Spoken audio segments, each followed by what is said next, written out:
All right, welcome everybody. This is Strike the Box.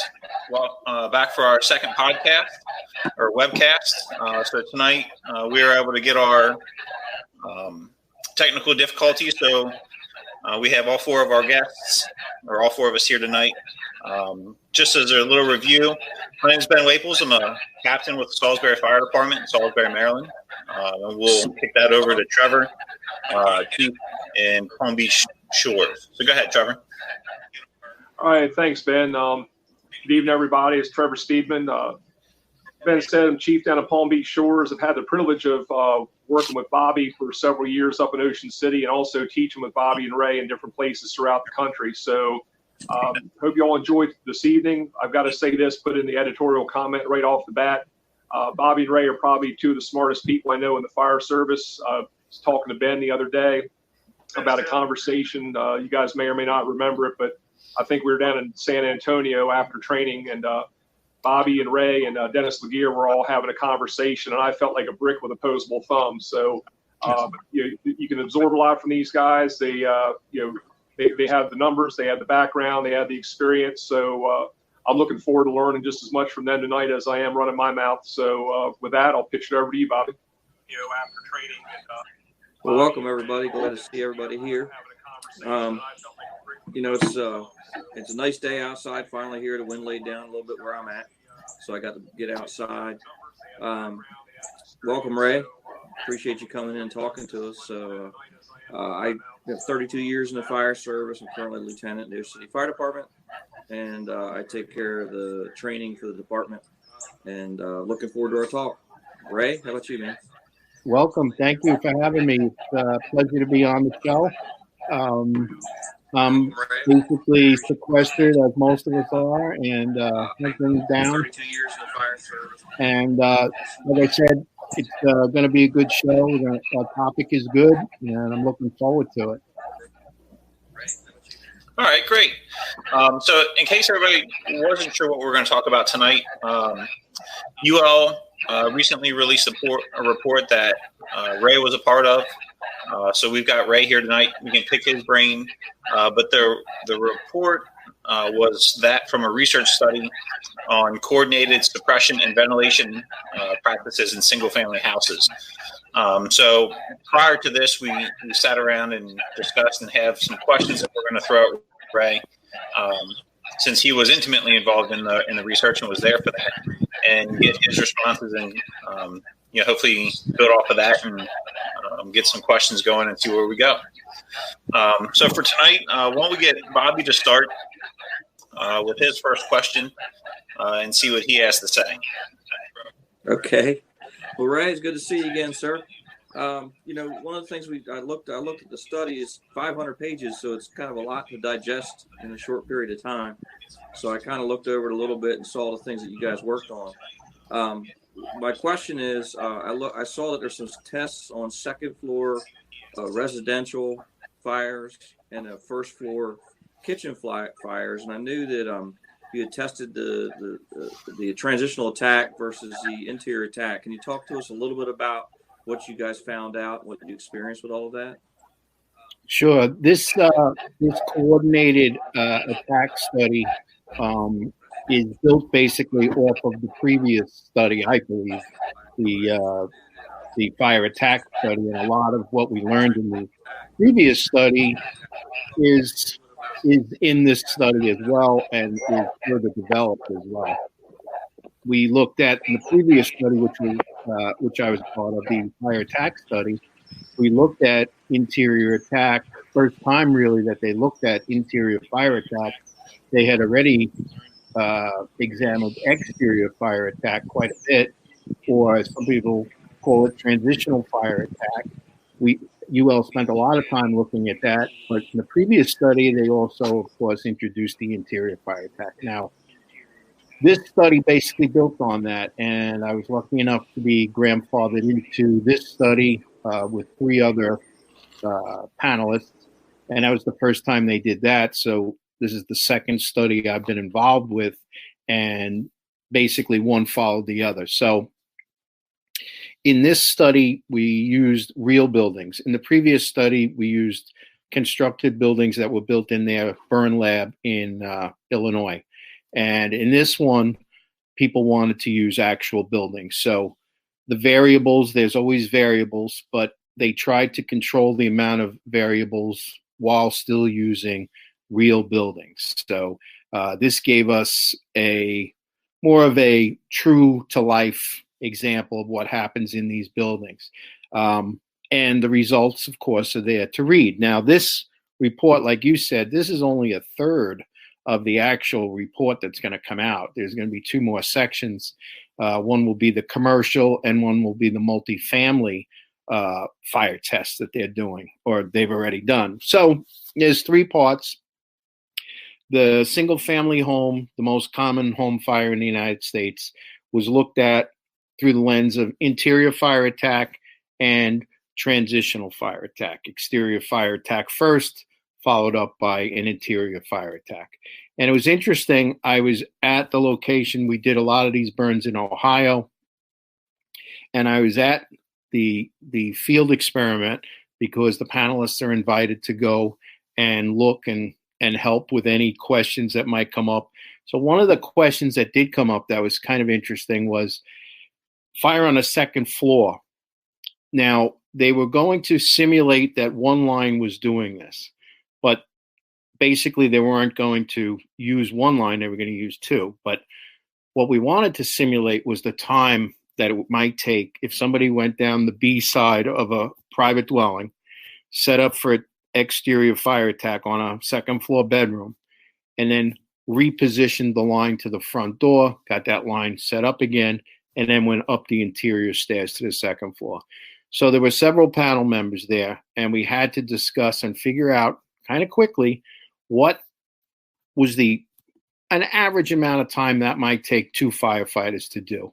So we talked about it for a while, and we came up with a 1-minute time difference. So basically what happened was once the exterior fire attack was completed and they saw a change in conditions, basically meaning that the flame that was coming out the window darkened down, they would shut that line down and reposition it to the front door and then go in. So we used 2 lines to do that, but basically it was under the premise of just one attack line being stretched, and then it would go upstairs and continue the fire attack. So the second story fires, as you know, when you use an exterior fire attack off plane, in other words, up to a different elevation, also gives typically a different result because you can't get the stream into the room like you could on a first floor fire. When you saw some of the examples of the first floor fire, the nozzle was able to actually go inside the building through the window opening and get basically the rest of the room wet. When you use an exterior fire attack, the stream is hitting the ceiling and it's getting on the walls and it's getting good surface coverage, but there are portions of the room that do not get wet by the water, basically. And this is why you see the fire redevelop, and this is why they go in and try and finish it off from the interior. Whereas the interior fire attack, you basically do all of that within the one motion. It's very efficient.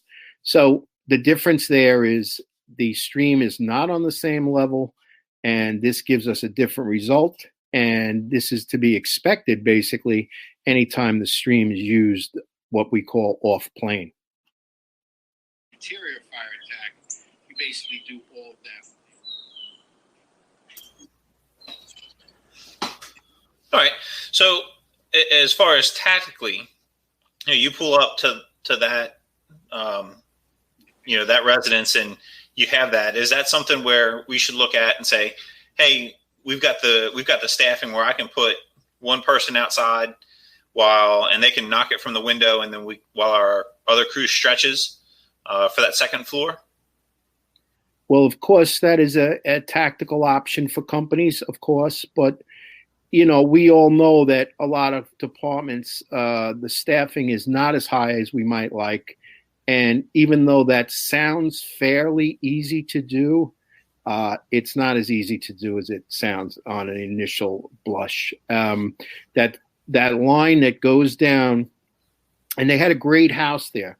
They had a house where the B and the D sides were on grade. Basically, they went downhill, and the line that was stretched to hit the bedroom on the second floor had to be brought to the property line of the adjoining house and taken down the sidewall of that house about 20, 25 feet, and then taken in closer to the actual fire building because of the brush that was around the fire building and the hedges. And basically the topography of the property was such that it really was the only way to do that. And you could see if that was done in real time, that would have been very slow. The other thing that you find out with a fire on the second floor is typically the first floor is pretty clean, and it's just a matter of going up the stairs. Maybe there's some fire in the hallway, and you can hit that on your way up. So that second floor fire, you can manage pretty well from a safe area below and then move on up. So while people can drop two lines and attack the fire that way, like we did in our test, probably the faster way would probably be just to go inside with the line and make sure that you can secure that stairway, because that is the egress point for anyone else that's trying to get off that second floor. So some of these fires, although they may seem like they might be a good candidate for exterior fire attack, it might actually be faster to just go inside and take care of it. Okay. Hey, Ray, if you would for a minute, could you talk to the size of the crews that were being used? I know that you're always a big proponent of practicing like you play and trying to train with the actual amount of people that you're using. I know it's not uncommon for a lot of the engine company chauffeurs to also throw the first ladder and be the outside vent person. So if you could talk for a minute about the crew sizes, whether you're using the first in engine, first in truck, or all in the same crew. And then the second thing, if you wouldn't mind speaking to it, is for the interior fire attack, talk about the positioning in the hallway. I know you've done a lot of that with your line boss leadership as far as being on the opposite side of the hallway versus the same side as the fire room. So if you wouldn't mind, kind of bring us up to speed on that, please. Sure. On the first portion of the staffing, when we did the fire attack study, it was basically 3 firefighters, the nozzle, the backup, and they had another firefighter at the door. So that was, I would say that would be fairly typical of most fire departments, that they could pretty much handle that. And that was done, to show basically 2 firefighters going in. One could have been the officer or just strictly a backup firefighter. So I don't think the staffing was out of the ordinary for the fire attack study. This coordinated study, of course, brings in the additional component of active ventilation by the fire department. So that was what they were looking at. And we had a lot of people on the panel who had a lot of interest in this, of course, because their department is either into horizontal ventilation or vertical ventilation of peaked roof dwellings, private homes. So this was like a big deal for a lot of firefighters on the ladder what would typically be the ladder company side of things. So we had the engine side and the ladder side. As for staffing, UL will use typically the host fire department, their firefighters in a lot of these scenarios to perform the functions that they're looking to do. Now, remember, this is a bit of a staged, it is a real fire, but some of the aspects are a little staged or timed out, and there is some forgiveness of, like I said, the topography of that house would have, our transitional time might have been greater than a minute in reality, but we had to come up with something that we felt was a balance for, let's just say, something that maybe took 30 seconds and this one took a minute and a half. So you come up with an average, and that's what we did.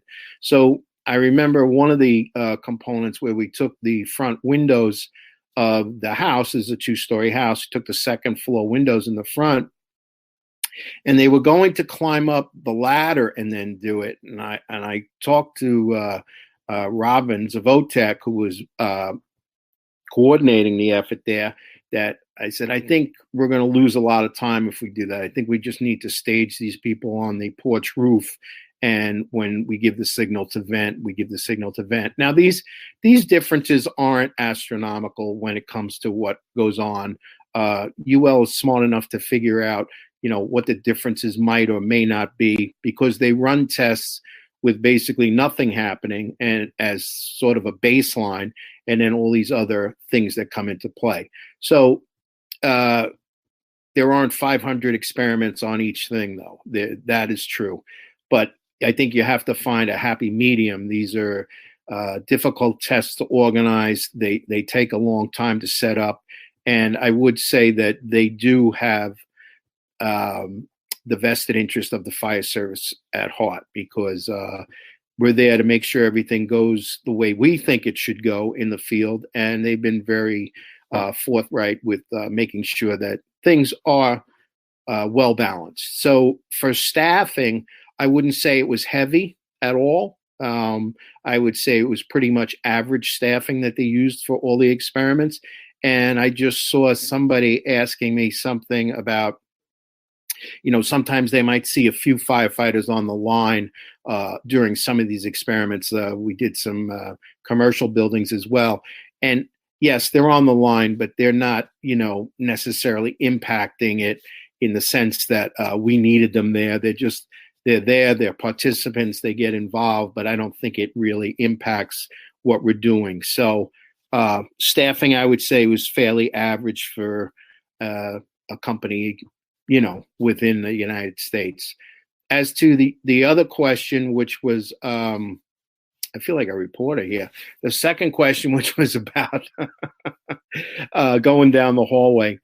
UL has built a hallway, basically from the attack study. When we did the attack study, I requested that we change the configuration of the house. They were looking to do something more of like a second floor, if you will, of a colonial or a big house where they'd have multiple bedrooms off the hallway. So we needed a hallway that had some distance. So I asked for a nice long hallway, and they gave us one. A hallway in the fire attack study was approximately 25 feet long by 3 feet wide by 8 feet tall. Now, it's kind of narrow. When I first saw it in Illinois, I was like, man, I'd never buy a house that had this hallway. It just felt very confining. But it's reminiscent of a lot of the buildings we have in New York City as well. So being from New York City, I wanted something that kind of replicated what we could be involved with on a daily basis. So they were nice enough to do that. And I think it added a lot to the study of fire attack. I think it greatly added to our base of knowledge. So one of the things that I had talked a long time ago about, and I had done some training videos on it, was that if you're on the opposite side of the hallway where the fire is, in other words, if you have the A-B corner bedroom on fire and you go down that hallway, you should try and position yourself on the Charlie side of that hallway, because you'll get your stream into the room a little bit earlier than if you were to stay on the A wall of that hallway, because you basically have to have your shoulder up against the door buck to get water in there. So that was something they looked at and have since publicized. Keith Stakes, who's a research engineer with UL, he and I have done some classes together based on the study, the fire attack study. And we've also done some hands-on training, which basically shows the water mapping of the hallway and rooms. So UL has now built a beautiful prop of a hallway and a room. And I know our fire department is interested in having that as well, because it's a great training prop to show firefighters what the water is doing and how best to use it and how to get an early fire attack on that room from the interior. So the water mapping and the air entrainment kind of run hand in hand. And I'm very happy to see that we have this interior aspect of firefighting that was missing for quite a while. And I was a vocal proponent of the fact that we needed to get the interior of the fire attack, because that missing scientific component was not helping the fire service. And we have it now, and we're building on it. The ventilation study builds on it, and it's wonderful. There's something in there for everybody.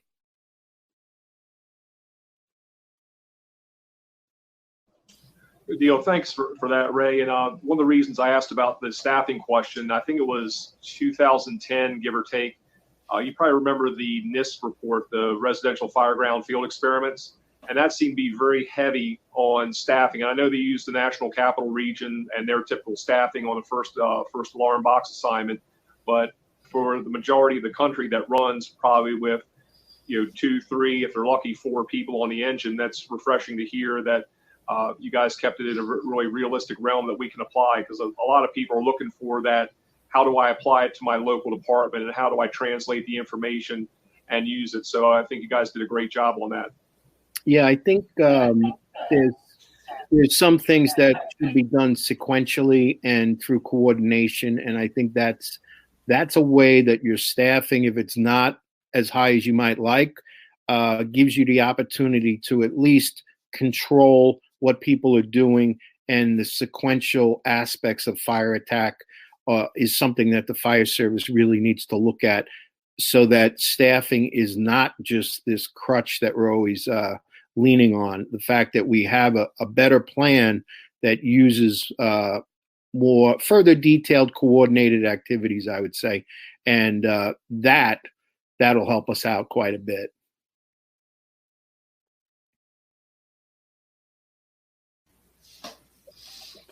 Awesome. Thanks, Ray, for that. And Bobby, I know that Bobby's a numbers guy. He's a mathematician at heart. And when it comes to trying to translate fire flow rates to your first in engine company, and I know this is a battle that you fought locally and regionally, is a lot of your pump operators don't want to put the time into figuring out the math and figuring out what they need to do. And we run a lot of pre-connected hand lines, and they often tell me the 3 a.m. things that I need to know, nothing more. And we're kind of trying to teach that demographic now, the YouTube generations, if you will. And I don't mean that as a slight. It's just a learning process is different than what some of us came up with. So, Bobby, can you talk for a minute just about how you translate some of this information as a key training officer to your chauffeurs and pump operators and put it into effect? Yeah, Trevor. We live in a world of 3-person engine companies, so realistically we have 2 people. So us, like a vast majority of the country, are really we're a linear fire department. What that means is we normally have an engine crew that shows up with a period of time that has to go to work, and then a truck company comes later, another engine company comes later. So we end up having to prioritize a lot of what we're doing. So a lot of what we have to do is we have to be really good at laying our line out in the yard right before you open the place up, because we know one opening in the UL studies is not good. 2 openings can be catastrophic with a tangled up line, or the line's not ready, or it's cross to cross, or those types of things that happen. So when we look at this, I look at the amount of time that you need to get to the room and knock the room down. So for us, a lot of times it's just impractical because once you charge that line, if you want to do, say, a transitional attack on a second floor, if we're only truly actually getting a 10% knockdown on the fire, one could argue that by the time you do that and move a charged line back where it needs to be to go up the door, then you're going to simply actually have more fire probably than what you started off with. So we're kind of looking at all that like we don't have an extra person. I know the guys came back from a high-rise conference and said, we'll send an extra guy up to check the stairs before you open the door up, and send an extra guy to do this, and have an extra guy to monitor this. And it's like, yeah, we just don't have those extra guys where I'm at. So we really have to prioritize what we're doing. So we spend more time, more focus on leaving the door closed until you're ready. And then when you open the door, it's game time. You have to go. Obviously, in all these studies, people camping at the end of hallways before they make the room is a very, very bad idea. We all knew that, but now what the science is just kind of pulling it all together and saying, yeah, that's really that really is what it's at. And when Ray talks about going on the opposite side of the hallway, it simply means that you're getting water in that room quicker than if you do it the other way. So a lot of this stuff is real simple, and most of us really knew it. But now what's great is the science is coming along and actually, showing us how much of the water rides on the ceiling. It doesn't actually land on the bed on fire or the sofa on fire or anything like that. How much of the water is not making it where we think it's going. those types of things are invaluable just to make us not argue as much. We can have facts and say, listen, this is what we saw. This is where we're at. I know I think you were around. I started doing a thing where we took a stream and flowed for 5 minutes into a room in the burn building and sat in there with buckets, and then buckets would never fill with water. So that represented the bed. So I think the UL is now saying, yeah, you're not going to hit that bed. You're going to hit that wall. Ray and I had a conversation the other day, and we were talking about, is the no getting worse in the hallway from an exterior attack? Is that from the water vaporizing me to take it right back out the vent? And Ray said, well, maybe it's because it's hitting the back wall and causing a water curtain across the door, essentially like closing the door with a water curtain if it's riding the ceiling. So we could look at kind of all those things from a more scientific basis, I guess you could say. The good news is that interior fire attack is becoming very, very important again, because my thought process is to get a line in between potential victims and property and that fire. And if the majority of the fire is inside of that box, you got to go inside of that box. If the majority of the fire is on the outside of that box, you got to go on the outside of that box. And so that's what I want to talk to. Another question for Ray is, talk to us about some situations where you feel a transitional attack is actually the best way to approach a fire, thinking about those things. Well, I think if you have a fire that's on the exterior of the building, that would be one of the biggest reasons to do that. In other words, so you have a 2.5 story private dwelling.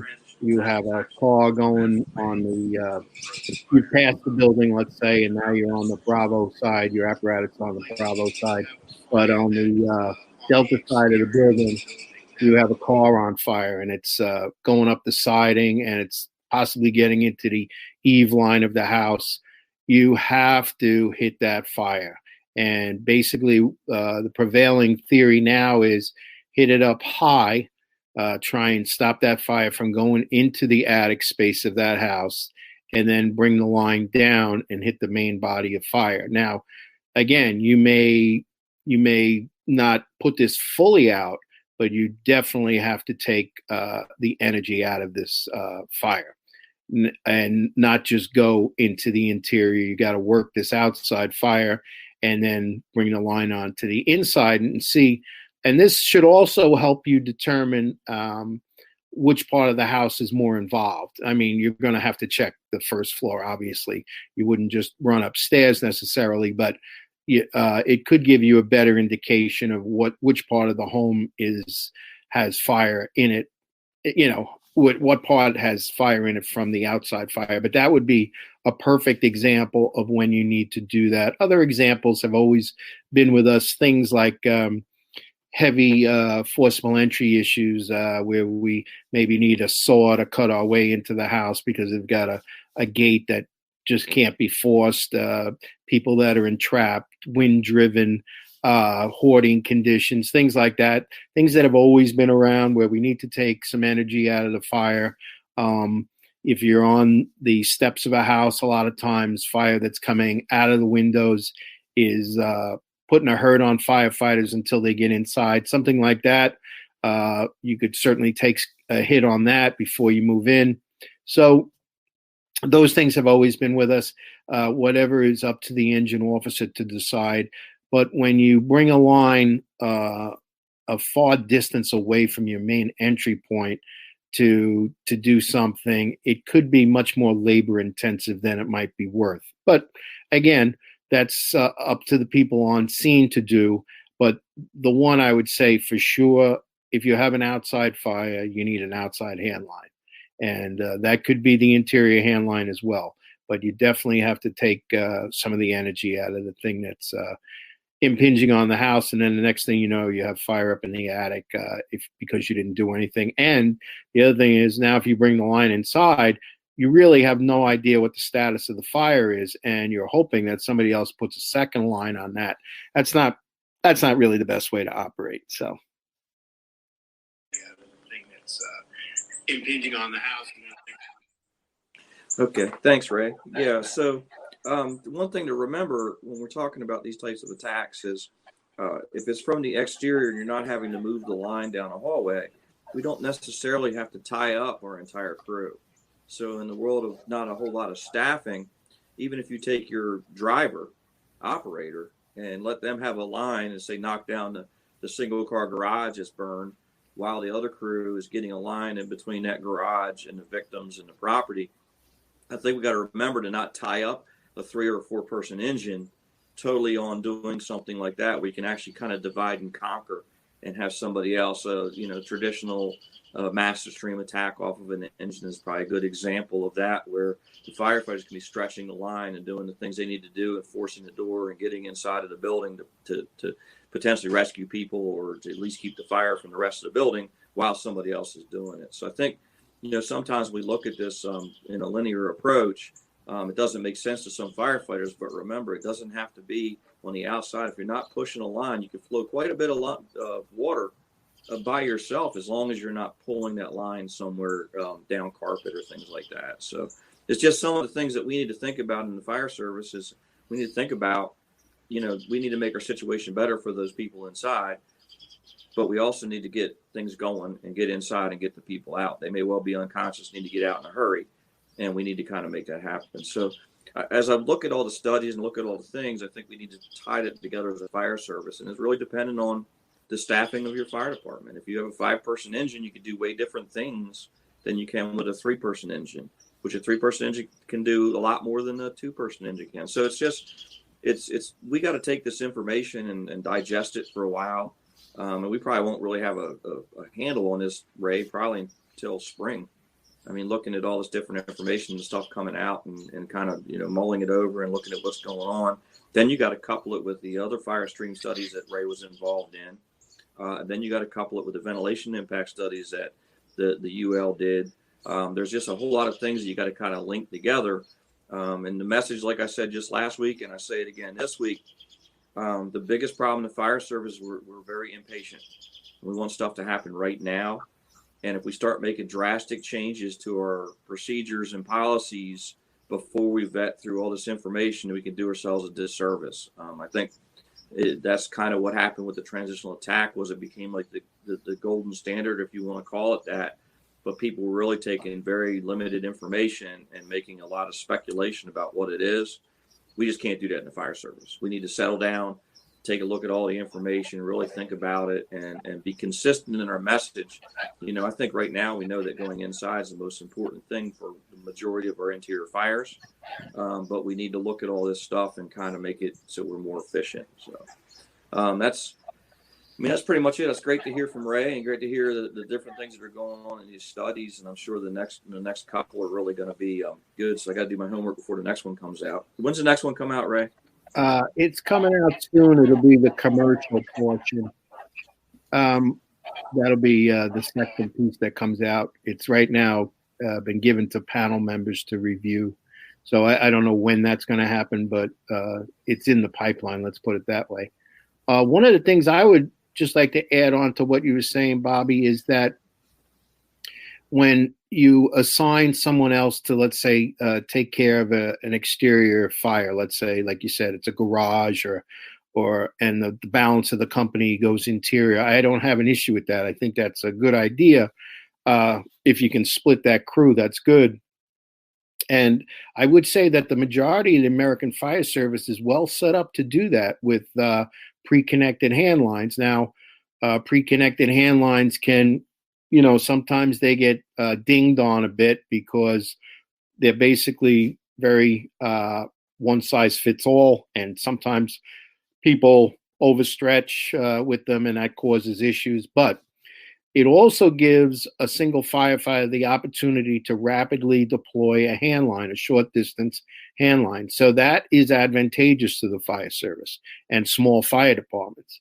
Well, one of the cautionary tales I would say is that we have to be very careful with assigning, let's say, the driver to maybe the Charlie side of a building to do fire attack and not be fully ready to do more than just an exterior hit.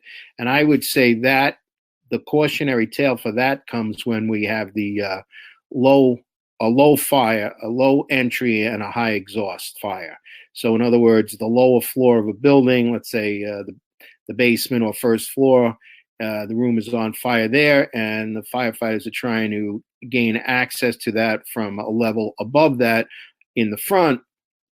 And that firefighter basically goes around back and takes a hit on that fire, which is fine.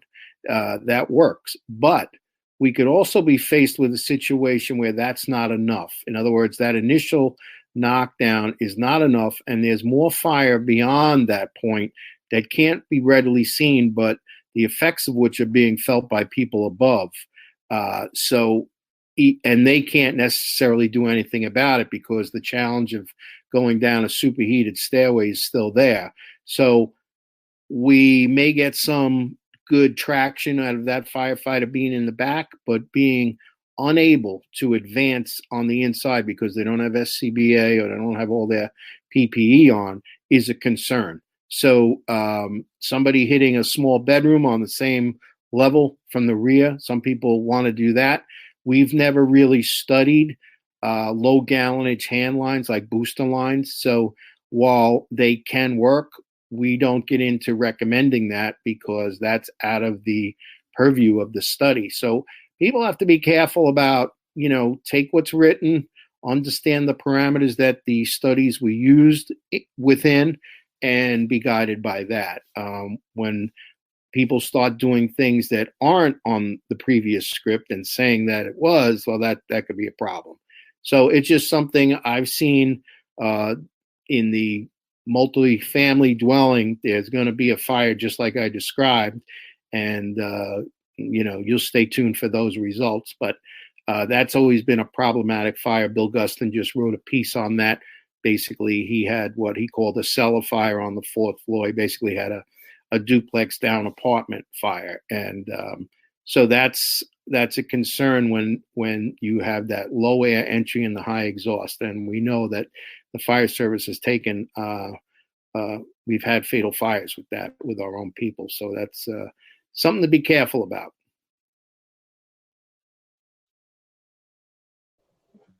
And Ray, I'd have to agree with you on that. One of the big concerns that I have, especially probably in the last several years since these UL studies first started coming out, is that a lot of chief officers, a lot of company administrators were looking for that turnkey tactic that, every single time they would have steps A, B, and C. And they took that tactical decision making away from some of their officers, a lot of it based on experience levels. But to me, the mode of attack should be based on the conditions you have on arrival, where the fire is going to be now, where it is in 5 minutes, survivability profile versus each and every time we're going to do some sort of a combination attack or exterior then interior. We're going to go full bore interior. These are some things where I think overall in the fire service, and you and I have had this conversation, we really have done an abysmal job over the years of teaching fire behavior beyond the very, very basic block of instruction in the academy. And the more people learn about the fire behavior and be able to engross themselves in this and understand what they can and can't do, their capabilities and limitations. And I know it's repetitive for me to say, but I always talk about being that best one-line fire department you can be as an engine company. That first line needs to be the best it can possibly be, best position, best flow, and the best possible tactics involved. And Ben, if you don't mind, I know between myself, Bobby, and Ray, we all came in the fire service roughly around the same time. You've been around for a while also, but talking to somebody who bridges a couple different generations than the other three of us, how are you interpreting some of this information and going to put it to use? Because I think now we're starting to get some really good practical information that at the company level, especially, we can use to make good tactical decisions. So you as a company level officer, bridging those earlier generations than us, what do you think this is going to do for us, and how are you going to apply it? Yeah, I think the big thing for us at the company level is trying to, like you said, educate our people on fire behavior, building construction, have an idea of, this is where I see the fire now, and understand where the fire is going to go next, and how we need to be aggressive and stop that and limit that extension as much as we can. So, taking and making sure that we are, like you said, the best one-line fire engine, the best fire company that we have that can go and do that. I wrote some notes down as you guys were going over some stuff earlier, and I think it was either some training that we've done with you and Bobby, Trevor, or I'm not sure where I heard it, but I'm almost positive it was from you guys. That regardless of what tactic we're going to use, whether we're going defensive, we're going offensive, we're going transitional, whatever you want to call it, that you just don't pass fire. If you see fire, you can put it out, then do that. And it makes your job easier as you go from there. I see Bobby shaking his head. I'm almost positive that, again, we were standing around outside the burn building, and Bobby had mentored that into us a little bit. And that I think that's huge. We always look at the people that we bring into organizations and hopefully we see the potential that they have. And then the amount of stuff that we have to get them to where we want them, to where we can go and have them do this kind of stuff. And we have to educate them. We have to invest in them, and we have to let them know that, hey, look, this is all of the options that we have. And let them practice them, let them train with them, and get out there and do the sets and reps. So that way they have the confidence, they have the ability to go and do that kind of stuff.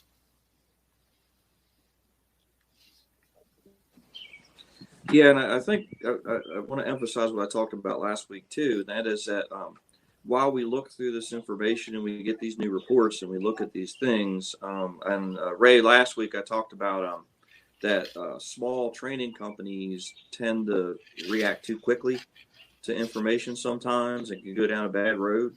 But also larger state fire academies and things like that tend to be like a really large ship where it takes a long time for them to change kind of their course of direction. And I think what we need to think about it like is that those state and larger fire academies need to be able to react a little bit quicker to the information. And I think these smaller training companies like ours need to react a little more slowly, let things kind of develop out and kind of extract the information from it and take a little bit longer for us to do that, so we don't send mixed signals across the fire service a lot. And just like I said last week, the really good news about all this is while we're going through all this information and we're trying to decipher all these different UL reports, which are the most tremendous thing that's happened to us since Lloyd Lehman in the 50s. I mean, these studies are the most amazing thing, maybe the straight stream studies in Fairfax County in the late 80s.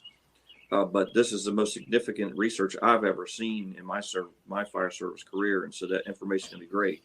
The best news to all of us is nothing in any of this stuff takes away from us being a better fire department at doing our hand lines, at beginning to get better at throwing our ground ladders by ourselves, being able to do search and rescue while maintaining orientation. All those basics that we have, what we can all do while we're trying to go through this information and see if there's a better way to do it, is practice all of that stuff. If we get all that stuff out of the way as a fire department and we're better at all those things, stretching, choosing the right hand line, doing a stretch estimation, knowing where to throw a ladder, knowing what size ladder to get to begin with before you go around the C side of a building, the pump operating, knowing what pressures to pump at, all of those things. If we're better at all those things, when this new information comes along, it won't be such a big deal to us. We could just simply transition over and say, okay, we're doing these things well. We know we can get a line in service in a one-story house and into the seat of the fire in a minute. That's our goal. Now when we see different things, we can it's easier for us to react if we keep going. So what we need to do as a fire service is keep working on the basics, and keep doing that and getting better at all those things. And then all this information will be much easier for us to kind of decipher later on when new tactics may come out of it. Yeah, Bobby, I'd agree with you. And, I know, again, all of us have had many conversations over the years, but I always say we're only as good as our last call. So even now in all this craziness and the zombie apocalypse of COVID-19 that's going on, we still have the ability to train. It might not be to the degree that we want to, but there's really not an excuse to sit back and not advance on these things and be part of these conversations. And I just want to give my appreciation to the three of you and Ben for setting this up, and Ray and Bobby for lending your voices to this. because there's so much valuable information that you guys have chosen not only to make yourselves students of, but also pass along and network and mentor everybody else in the fire service. And try to make us, like Bobby said, we're trying to be that better firefighter, that better fire department each and every day. So kudos to all of you, and I really appreciate your time and effort on this. I would say that there, obviously, with the reports going out, people in fire departments have to look at them carefully and take a little time to digest them and see how the things mentioned in a report translate to your fire department. In other words, you may be doing a lot of what is already mentioned in the report as a possible best practice, or you may be behind the curve. And the implementation, of course, is another big thing for the American Fire Service. How do you implement all these ideas into your procedures? And I know a lot of people are not big on standard operating procedures or standard operating guidelines, but I think through these studies, you might be a little foolish not to have some of that as part of your fire service doctrine, because the use of sequential actions, the use of a good size up, early occupation of the space is another big thing that's you're going to see with this report, that and even in the fire attack report, early occupation of the space is critical to saving lives. So the UL also has a search study going on concurrently right now. That's a whole nother panel looking at that. That's going to be another element that gets added to this whole thing. So we're going to have a nice picture of things in the near distant future.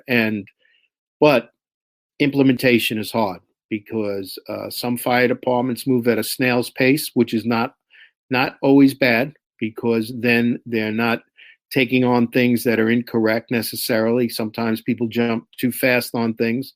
We saw that with transitional fire attack. And now we at least have a good balance. And with the ventilation study, especially the commercial building portion of the study, you're going to see some interesting things there as for hose line choices. And I think that's a very important component of this. The other thing that we look at with all these things is trying to get everybody on the same page.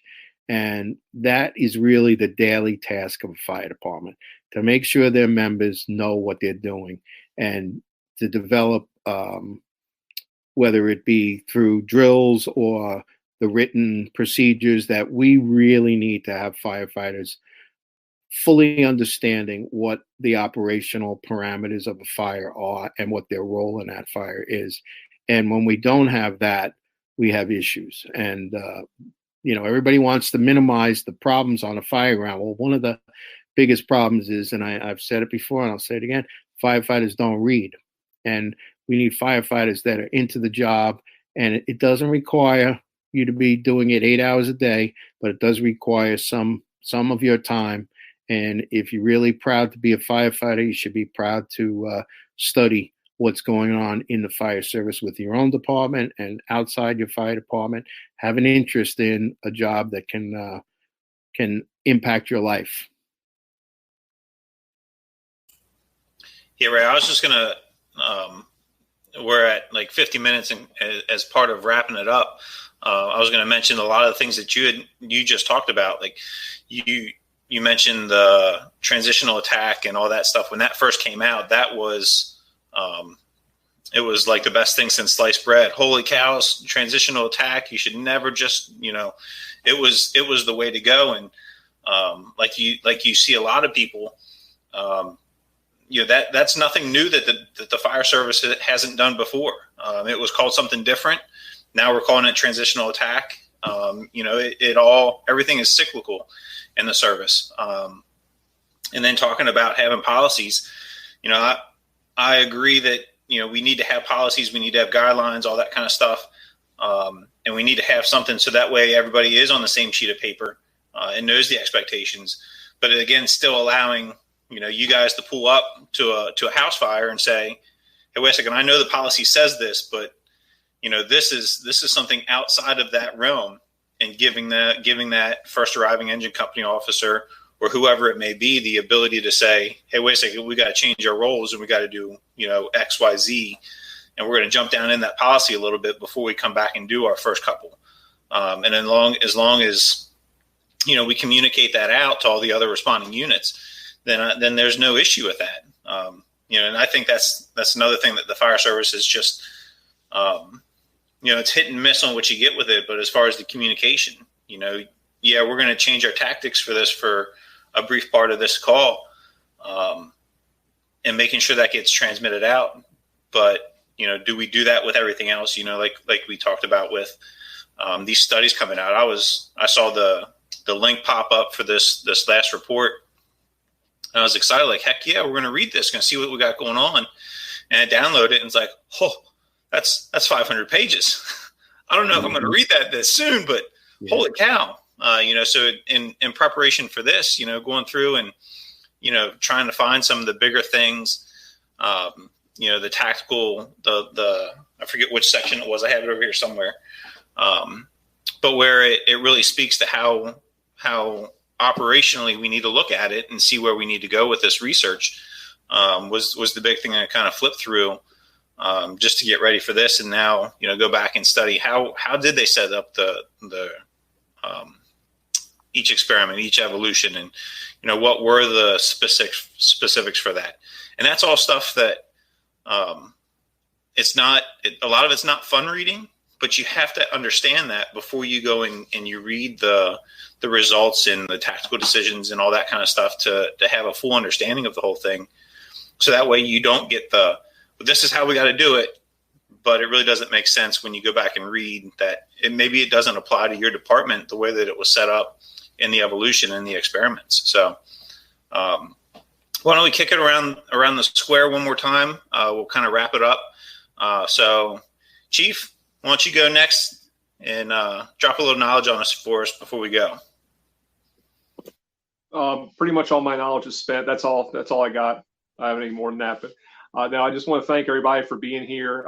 We know that we've all been in the fire service for a while. We know firefighters, they don't like the way things are, and they don't like things to change. And to kind of dovetail into Ray's point, the days of firemen just being, weak minds and strong backs is long gone. You got to be a student of the game, and you got to keep learning, have that desire to keep learning, and get out of your own comfort zone a little bit. Because once you think that you know how a building is going to react, or you think you have that crystal ball in the right front seat or in the cheese buggy, you're kidding yourself at that point. So, again, I think policies and procedures are very important, but at the same time, it's a playbook, and not every play goes as it's designed. So with that being said, understanding fire behavior, knowing that, all right, well, here's what my plan A, but be able to go to plan B, C, and D, or be able to do something on the fly. I mean, we remember playing sandlot football, and sometimes you just got to draw that play in the dirt and make it up as you go along, but it's based on something. It's just not fly by night. And the information that we're getting from these studies, which are more, I think, realistic and more tangible to us and translatable and digestible for the fire service, we're going to do a lot better with this. And I go back again to saying, we're only as good as our last call.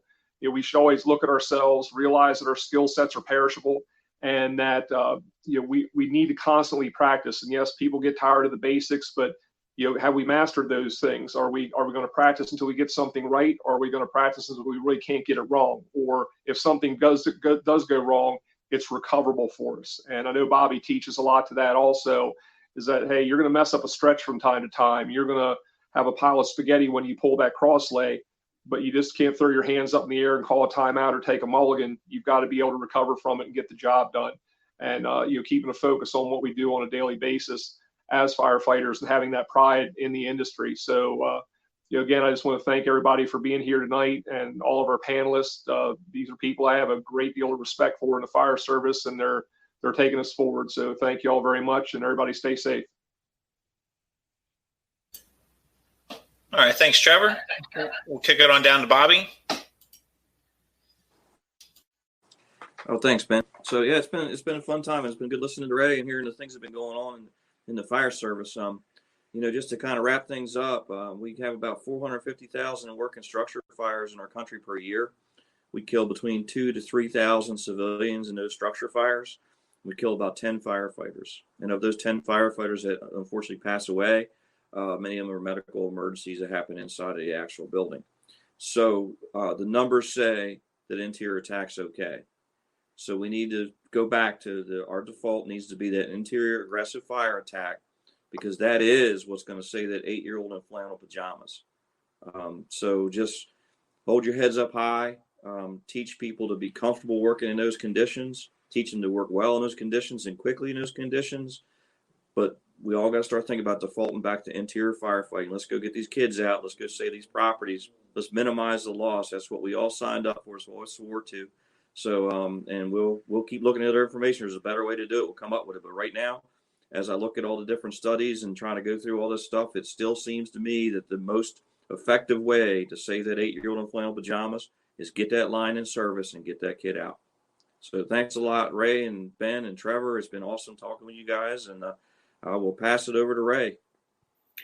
Well, I agree with everything that's been said. The early occupation of the interior of the structure is really critical for life-saving, whether it be a ladder company or whoever's doing a search component, getting inside that occupancy and looking around. As we all know, most of the victims of fire die from smoke inhalation. And we all know that the fires are reaching flash over at 3.5 to 4 minutes in. The room is flashed over, and the smoke that's in these buildings is lethal very quickly. So early occupation, whether it be the hose line or a search, if you look at the floor plans of the UL studies for the fire attack, you will see that there's a red zone where the fire is, and it extends into the hallway, and then there's a yellow zone and then a green zone. And basically they refer to temperatures within the structure. So you can see that the balance of the house is a green zone. The vast majority of the home is a green zone. And as you get closer to the fire room, it's yellow to red. So just based on the temperatures alone, we should be in there early on and trying to claim as much real estate as possible for the search. We never want our engine officers to be overly worried, if you will, about doing an interior fire attack. This should be the first thought on every engine officer's mind. Now, if they need to hit something from the exterior, that's perfectly fine. They can do that. That's not an issue. The issue is to make sure that we get a line inside to protect those that are searching and to protect the people that are inside that we need to rescue. So going in the interior is within our capabilities, and it's within the best life-saving practices we have. So study up, come up with a good plan for your fire department. It's not going to cover all contingencies, but as long as it covers the boundaries of egress and firefighter protection and civilian life protection, I think you're in a good place. And you definitely have to train. Nobody gets good on this just by talking over the kitchen table. You have to get out there, practice your fire attacks however you can. You can certainly practice most of it without the realism of fire. And then, of course, when you have that opportunity, you have to take full advantage of it. But we have to get people stretching lines quickly and making entry and getting in there for those 3,000 or so people that are perishing in house fires every year. We can get the number down. And I think the studies and people paying attention to what they do and getting good at the craft will certainly increase the savable numbers. And it's been my pleasure to be here tonight. All right. Well, thank you guys. It's always an honor to get to talk with Trevor and Bobby, having worked with them before. Ray, it's truly a pleasure, sir. We appreciate you coming on here. So this is going to wrap up Strike the Boxes second webcast. If you guys look across the bottom, you see our Facebook page, our Twitter handle, I think is what that's called. I'm not real sure about that stuff. And then our website. So please to watch a recap of this, we're going to post all of that stuff on there. And of course, if you guys are looking for, somebody to come out and do some training with you guys, we are more than happy to come share our experiences with you. Just give us a shout. Like I said, through any of the information that's scrolling across the bottom of your page now. Again, thank you for everybody coming tonight. We really appreciate the wonderful conversation. And as we sign off here, with everything going on, it's a crazy time right now with the Rona. So take care of yourselves, take care of your family, take care of your crews, and stay safe. And we'll see you guys soon. Thanks. Have a good night.